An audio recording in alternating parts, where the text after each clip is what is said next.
Solo sprint racing or time attack is like qualifying, except you do it in your own car. It's a really well-kept secret, but it's a great way to do some of the world's greatest racetracks in your own car with an entry fee like about $100. Now, we're here at a national event at Mosport Park in Canada. Now, the thing is sponsored by a big-time sponsor, and this first day is all about being at a driver's school. Now, the instruction is there with pylons marking the corners. There's a driver's meeting. It's exactly like real racing, except that guys are doing it with their own cars. As far as the big-time sponsor is concerned, why in the world would Agent Court Auto House be interested in sponsoring an event like this anyway?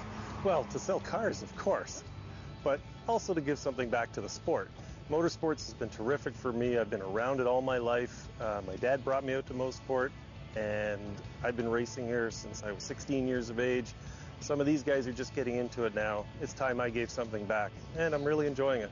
Now, when you get to race day, things get really intense. The day before, they've slotted you into a group where you're going to run on a track with 5 other guys and not have a chance of catching the guy in front of you or being caught by the guy behind you. So for all intents and purposes, on this 2.5-mile road course, you're all alone.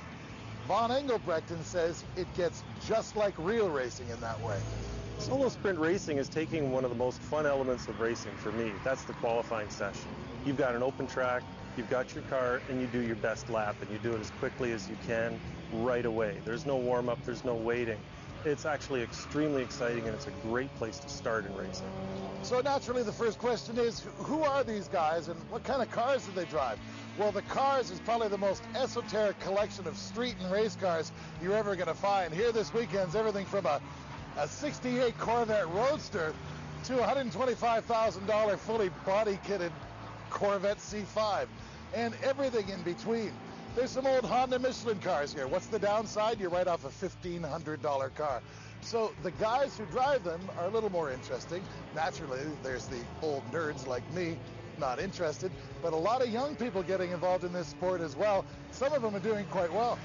About 6 years ago, I bought the car for my brother with just Coney shocks on it and some 7-year-old R compounds.